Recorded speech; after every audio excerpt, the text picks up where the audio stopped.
왜 웃어요? 매일매일 증가하는 게 중요한 건데. 맞습니다. 중요한 거예요. 그럼 이게 막 1,000만 원씩 될 것 같아요? 우리 신 대표님이 드디어 발걸음을 내딛었습니다. 내딛었어. 근데 이거 좋아할 거 아닌 거 알죠? 건물을 살 수 있을 거라고 생각하세요? 할 수는 있을 것 같아요. 좀 빠듯하. 그래요? 그럼 한 2억 이상 하요? 종이로 만들었나요? 혹시 목조주택인가요? 아니면 땅이 없나요? 무리의 지금 수상가옥인가요?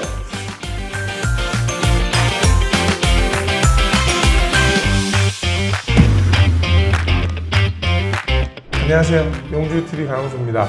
오늘 또 우리 신 대표님하고 만났습니다.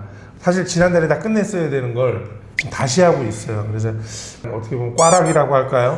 뭐 이런 상황인데 신 대표님 어떻게 이번에 잘 오셨습니까? 네, 열심히 준비를 했고 의도를 이제 저번 촬영 때 이제 다 들었으니까 그래요? 그걸 맞춰서 해왔습니다. 이게 이런 것 같아요. 우리가 예전에는 진짜 라이브처럼 하려고 딱 보고 딱 했거든요. 사실 우리가 그렇게 했잖아요. 우리 방문한 것도 그냥 라이브처럼 이렇게 방문했고 진짜 연출이 하나도 안 들어가게 하다 보니까 안 돼. 안 되는 것 같아. 그래가지고 이게 벌써 저번 영상으로 끝나고 이제 본격적으로 투자를 하는 걸로 좀 생각해봐야 됐었는데 그게 안 됐어. 그래서 어쨌든 뭐 그런 과정이니까 이번에는 진짜 뭐 제대로 해오신 거를 바탕으로 좀 보면서 어떻게 되는지 한번 볼게요. 자, 보면은 세 가지를 지금 출력해갖고 오셨는데 자산평가서 4월 달 거, 5월 달 거, 6월 달 건데 본인은 10일자 기준으로 이렇게 해온 거야. 오늘이 10일이니까. 그래서 그렇게 끊어갖고 와서 지금 자산 상태가 이제 바뀌었다 이거지. 그런데 이 중에서 이제 하나를 볼게요. 저축이라는 이 장르가 자산의 장르가 있고 부채의 장르가 있잖아요. 그래서 이게 맞게 적혀 있는지 제가 체크를 할 거예요. 혹시 이거를 가끔씩 틀리게 적어와서 돈이 많은데도 불구하고 적게 표현되는 경우가 있거든요. 6월 10일 기준으로 볼게요. 지금 현재 기준으로 1억 2,800만 원이 있다라고 지금 보여지는 거예요. 순자산이. 그러니까 이거 사업하는 사람에 비해서 굉장히 자산이 좀 적은 걸로 나오잖아요. 그래서 왜 이렇게밖에 없지? 라고 한번 보는 거예요. 근데 여기 보면 개인 대출, 요건 그때 저번에 얘기한 부친한테 꿔준 꾸준히 이자 받는 돈이라고 했잖아요. 이해 가고요. 그 다음에 이거 통장 잔고는 하나도 없어요. 제가 얘기한 현금은 지갑에 있는 돈이에요. 진짜 지갑에 있는, 아니면 내가 비상금으로 이렇게 책갈피에 꽂아놓은 돈, 뭐 이런 것들 있잖아요. 그런 걸 적어요. 저도 이제 서랍 같은 데 좀 돈이 좀 있거든요. 이렇게 그런 돈들 좀 체크해서 좀 적기도 하고, 그리고 뭐 저는 유튜브를 하잖아요. 유튜브를 하니까 또 달러가 들어오잖아요. 그럼 달러도 이렇게 적고, 내가 투자용으로 이렇게 골드바를 사놨다든지 이런 것들은 오르는 것을 체크해야 되잖아. 지금 확인할 거 아니에요? 긴장하지 마세요. 어쨌든 그래서 1억 600만 원 정도가 자산에 있고, 이제 금융자산이죠. 금융자산에 있고, 부동산에는 지금 대표님 살고 있는 집인데 3억 정도로 추정하는 거잖아요. 이건 그냥 뭐 이걸 어떻게 할 거야? 감정평가 받아서 적을 수도 없는 거고. 그러니까 그냥 3억 정도다 이렇게 적어 놓으신 거고, 사무실 보증금이 2천만 원 정도 들어가 있다. 그래서 부동산인 3억 2천 정도. 그다음에 자산의 총액은 4억 2,631만 원이 있다. 이렇게 되어 있는 거예요. 그다음에 대출을 한번 볼게요. 대출은 농협의 주택 집담보의 대출이 그 전에 얼마를 받았었겠지만 얼마 받았었죠? 1억 1천? 1억 천인데 갚아서 이제 원금 상환이 계속 들어가니까 9,808만 3,340원이 있는 거네. 그래서 전달에 비해서 줄었죠. 그래서 그렇게 하면은 내가 얼마를 갚았구나, 전달 대비 얼마를 갚았구나 이렇게 나오고, 그 다음에 사업자 대출로 해가지고 한 1억 정도, 그다음에 또 사업자 아버지 원룸 투자에 필요해서, 이게 사실 이 돈이 빼기 되는 돈이잖아요. 그래서 이렇게 바뀌는 돈이 있다. 그래서 2억 9,800만 원 정도가 대출금이고, 나머지는 없어요. 그죠? 그래서 뭐 개인 대출을 받으신 것도 없고, 뭐 아버지한테 뭐 꾼돈 이런 건 없죠. 그래서 이렇게 돼 있어서 아주 심플하긴 해요. 심플한데 어쨌든 뭐 엎어치고 매치고 봤더니 1억 2,800만 원이 내 돈이다. 그래서 전달 대비 그래도 200만 원 정도는 네. 왜 웃어요? 매일매일 네, 증가하는 게 중요한 건데. 맞습니다. 중요한 거예요. 그럼 이게 막 1000만 원씩 될 것 같아요? 200만 원씩 증가하는 거예요. 근데 감소하는 사람이 많다는 거예요. 증가하는 것만으로도 고마운 거예요, 사실은. 감소하는지도 모르고 살아가는 사람들이 어마무시하게 많을 겁니다. 아마 이 영상을 보시는 분도 만약에 이 구질구질한 이 우리 자산평가서를 쓰고 있지만 한번 써보세요. 써보시고 요번 달하고 다음 달을 썼을 때 이 순자산이 내려가는 사람들 꽤 많습니다. 몇 달째 계속 내려가는 사람도 많아요. 그러니까 내가 지금 안 좋은 상황으로 가고 있는지 좋은 상황으로 가고 있는지도 모르고 계속 적자 상태로 유지해 나가는 거죠. 그럼 우리나라로 따지면 적자, 분기마다 이렇게 분석하잖아요. 적자 나는 거잖아. 그런 사람 굉장히 많아요. 그래서 어쨌든 잘 쏘셨고 정리해서 이제 다시 그 부분만 좀 나눠서 보시면 어쨌든 이 금액은 변동사항이 없이 잘 쓰신 거란 말이야. 차액 부분을 시트로 연장해서 이거를 계속 쓰는 과정을 벌써 이제 3개월 하셨잖아. 이제 실행하신 거예요. 우리 신 대표님이 드디어 발걸음을 내딛었습니다. 내딛었어. 근데 이거 좋아할 거 아닌 거 알죠? 이미 그 사람들은 다 해왔었던 거잖아요. 그러니까 이제 시작을 한 거고, 그리고 이게 실천을 했어요. 3개월간. 이게 6개월, 1년 반복되면 습관이 되는 거거든요. 그게 부자의 습관이라는 거죠. 부자의 습관을 만드셔야 되니까 계속 이어서 할 거고, 앞으로 이거를 썼는지 안 썼는지 영상에는 나오지 않을 건데 제가 계속 볼 겁니다. 알겠습니다. 그러니까 지금 본인이 10일자로 해오기로 했으니까 10일자에 맞춰서 타겟팅해서 다음 달에도 7월 달에도 해오시거나 8월 달에도 계속 해오셔야 됩니다. 그래서 일단 두 가지예요. 제 자산의 상태, 자산과 부채를 정리해서 기록하는 게 자산평가서고요. 요거 그 다음은 수입과 지출을 관리하는 미래의 가계부. 그래서 이제 신 대표님이 가계부는 저번에 이제 사실 더 디테일하게 썼잖아. 꼼꼼하게 썼던 거를 그렇게 꼼꼼하게 쓰면 지칩니다. 그래서 이제 뭉뚱거려서 다시 써오라고 해서 제 포맷에 있는 가계부를 좀 적성해 갖고 온 거예요. 그래서 4월달, 5월달 두 개를 정확히 써본 거고, 그다음에 6월달이 현재 지금 진행형인 거잖아요. 그죠? 그래서 진행형인 상태에서 오늘이 10일이네. 그럼 오늘 이거 돈 나가겠다, 그죠? 오늘 나가겠다. 그럼 여기를 이제 색칠하시면 된다는 거죠. 요렇게 노란색으로 색칠하시면 된다 이거죠. 이렇게 나가겠죠? 대출금도 나가네요. 오늘 돈 많이 나가는 날이다, 그죠? 다 나왔습니다. 좀 전에. 나갔어요 벌써? 그리고 이제 대신 급여가 들어왔잖아요, 10일날. 급여가 들어왔어요. 그래서 이렇게 급여 들어온 것도 이렇게 체크하시고. 근데 실제 800만 원이 딱 들어와요? 그렇진 않은데 보수적으로 그냥 제가 계산을 해서 회사 거를 막 다 싸그리 가져갈 수는 없어요. 개인 사업자지. 그러니까 그렇지. 다 내 돈이잖아, 어떻게 보면. 그러니까 그냥 내 나름대로 그렇지, 나한테 잘못 생각한 게 저는 법인 대표라서 개인 회사 대표랑은 또 다르잖아요. 그거를 일정량을 덜다 보니까 그냥 800만 원으로 책정해서 덜어내고 있는 거잖아요, 그죠? 이해했어요. 그리고 대출금, 이것도 이자 고정 지출이고 대출금인데 잘했다. 여기에 상환액까지 딱 29만 7천 원. 이게 이번에 진짜 잘해오셨는데. 잘해오셨어. 그 다음에 이제 변동 지출 볼게요.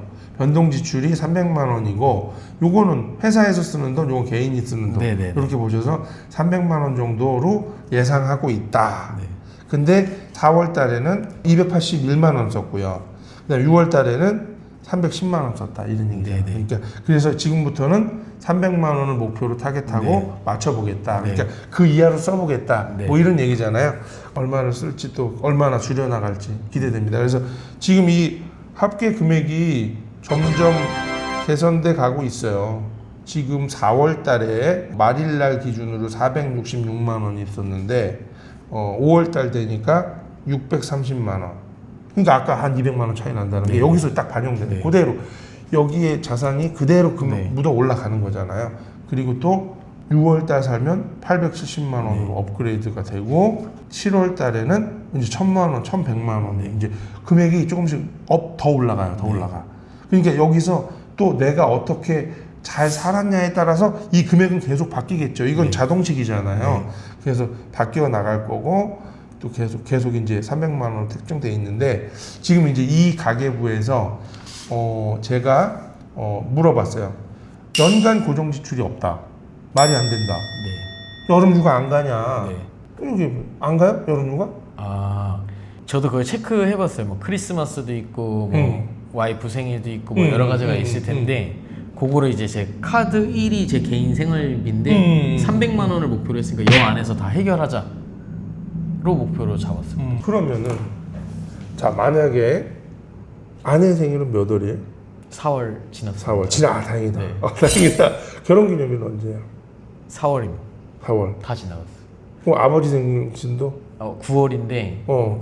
그때는 뭐 크게 엄청 돈이 늘진 않아가지고. 아 그래요. 뭐 식사 한번 대접하고 네. 뭐 정도. 그 다음에 여러 가지 경조사들이 집에 많이 숨어 있을 거잖아요. 네. 장모님, 장인어른, 네. 아버지, 뭐 어머니, 네. 그리고 이제 아직 자녀는 없으니까 그리고 이제 크리스마스 선물도 필요하고 네. 여러 가지가 필요한데 그거를 포함해서 쓴다? 네. 포함해서 300만 원을 타겟 잡았다? 네. 컨트롤이 가능할까요? 해보고 요 정도면 되겠다 해서 처음에 가계부 얘기하고 이제 지출이 좀 관리된다 했을 때 그때 제가 일주일 정도 이제 40만 원 정해서 사주니까 446, 160만 원인데 나머지 140만 원 예비비로 빼놓고 하니까 되더라고요. 그럼 만약에 선물 같은 건 예비비가 있으니까 딱 쓰면 네네네. 된다. 그러니까 지금 약간 오해하실 수가 있어요. 이분이 야 무슨 개인적으로 300만 원이나 써? 부르주아하냐 이렇게 생각할 수 있는데 이 사업하시는 분이잖아요. 네. 그러면 사실 이 개인으로 썼다는 것도 어떻게 보면 다 이게 연속성이 네. 있는 거잖아요. 네, 이게. 맞아요. 그죠? 그렇게 있기 때문에 이 뭐 회사에서 쓴 돈하고 카드로 개인적으로 썼던 게 사실은 미식내는 경우가 굉장히 많죠. 근데 분류하기도 사실 애매해. 애매하고. 근데 진짜 공적으로 쓴 거를 그냥 회사 카드라고 보는 거고 개인적으로 썼지만 저녁에 그 다른 동종업계 대표랑 술 먹었어. 네. 그러니까 그건 개인으로 본다는 네. 거잖아. 근데 사실 그게 어떻게 보면 또 일의 연속인 맞아요. 거거든. 네. 대부분 그런 거지. 개인적으로 보면 진짜 아내한테 밥 사줬다든지 네. 부모님한테 밥 사줬다든지 아니면 마트에서 물건 사서 집에 간 거 이것만 따지면 사실 300이 안 되겠죠. 훨씬 적죠. 그냥 한참 적죠. 이제 그런 구분들을 제가 명쾌하게 구분져 나갈 거고 그 다음에 변동 지출을 300만 원 범주 내에서 쓸 것을 이제 마음속으로 다지고 그렇게 컨트롤하고 있다. 알겠습니다. 근데 그거는 이제 개인의 취향이니까 알아서 정하시면 되고 네. 그래서 지금 포맷으로는 우리 신 대표는 313만 원씩 매달 수익이 생기는 구조로 지금 네. 짰어요. 연말까지. 네. 그런데 연말에 6천만 원이 들어오는 걸로 또 돼 있습니다. 근데 네. 이것도 근로소득이에요. 6천만 원이 더 들어오는데 그거에 대해서 이 돈이 뭔지 설명 한번 해주시죠. 이제 영상을 하다 보면 연간 프로젝트들이 있거든요. 그래서 1년 내내 이제 프로젝트를 진행을 하고 맨 마지막에 연세로 내는 거지. 네네. 그렇게. 그래서 그때 들어오는 거라서. 그렇죠. 그러니까 뭐 예를 들어 관공서나 이런 데는 매달마다 뭐 이 구독 서비스로 결제해주기 어려우니까 달마다 촬영 편집을 하되 1년에 한 번 돈을 주는 거야. 그러니까 네. 찔끔찔끔 뭐 몇십만 원씩 받기 뭐하니까 네. 1년에 얼마다 네. 그냥 한다는 거죠. 그래서 근데 실질적으로 신 대표가 이게 다 내 돈이라는 이유가 이미 다 지출한 거잖아. 인건비는 다 매달 나가고 나가고 그러니까 있으니까. 그럼 이미 다른 거 월로 받는 돈으로 네. 다 케어해서 그 돈은 해결이 된 거고 네. 돈만 나중에 받은 네. 거니까 실제 순이익이라고 봐도 네, 되는 네, 거잖아. 네. 그래서 이 돈은 내가 들어오면 바로 딱 내가 가져가면 내 수익으로 본다 이런 얘기잖아요. 좋습니다. 그래서 6천만 원 정도가 들어와서 이때는 6,313만 원이 소득이 생긴다는 거죠. 네. 그래서 연말이 됐더니 내가 갖고 있는 돈이 8,483만 원이 있다 이렇게 보는 거잖아요, 그죠? 네. 그러면은 맞네, 딱 맞네. 여기에 현금 잔고랑 여기에 현금 잔고가 딱 맞잖아요. 네. 맞았더라. 근데 가끔씩 안 맞을 수도 있어요. 네. 그럼 그냥 손실금이라고 적으시면 돼요. 그거 찾지 마. 네. 불편하니까 그냥 해가지고 적으셔서 이제 8,487만 원 정도가 지금 있는 거다. 네. 그래서 요걸 가지고 그러면 투자를 좀 알아봐야 되지 않겠나. 근데 8,400만 원 갖고 건물을 살 수 있을 거라고 생각하세요? 살 수는 있을 것 같긴 한데 좀 빠듯하. 아 그래요? 그럼 네. 뭐 한 2억짜리 사나요? 종이로 만들었나요? 혹시 목조주택인가요? 아니면 땅이 없나요? 무리의 지금 수상가옥인가요? 또 그게 또 대표님 능력이시니까. 네, 한번 또 알아봅시다. 이제 네. 그런 것들이 실제 투자금이 적게 드는 건물들이 있는지 알아보는데 우리의 신 대표님이 건물을 사고 싶은 목표잖아요. 네. 그렇기 때문에 우리가 이 프로젝트가 지금 특별히 만들어진 건데 네. 그럼 건물을 사려는 이유는 뭐예요? 제가 번 돈을 자산으로 바꿔놓고 그 그렇죠. 자산에서 나오는 고정 수익을 그렇죠. 제가 얻기 위해서. 맞아요. 그죠? 네. 고정 수익을 만들어내는 거잖아요. 네. 그러면 제가 강의에서 말씀드린 직업의 4가지. 첫째, 봉급생활자. 네. 두 번째, 자영업자. 세 번째, 사업가. 네 번째, 자본가. 네. 4가지 영역이 있어요. 네. 배웠죠. 그러면 지금 이거 아니죠. 봉급생활자 아니에요. 네. 자영업자예요? 자영업자이긴 둘 중에 네. 걸쳐 있죠. 네, 네. 몇 대 몇인지 모르지만 네. 사업가와 자영업자 사이에 걸쳐 있어. 네. 본인이 일을 안 하고 오늘 여기 와서 나랑 영상 찍고 놀아도 네. 회사는 돌아가지만 네. 한 달 내내 안 할 수는 없는 거잖아. 네, 네, 네. 영업을 뛰어야 되는 네. 본인의 맡은 역할이 네. 있잖아, 사실은. 네. 영업이라는 네. 부분하고 뭐 이제 재무관리가 네. 본인 역할이기 때문에 이 두 사이에 걸쳐 있는 정도로 봐야지. 네. 그러니까 반 정도. 네. 그러면 결국은 본인이 사업가 영역으로 더 가겠죠. 가려면 네. 더 많이 벌어야겠죠. 네, 네. 그러니까 지금은 내가 굳이 사업가 영역으로 가지 않는 이유가 회사에 남는 게 별로 없으니까. 네, 네, 네. 남아서 영업사원도 뽑고 네. 관리 직원도 뽑으면 네.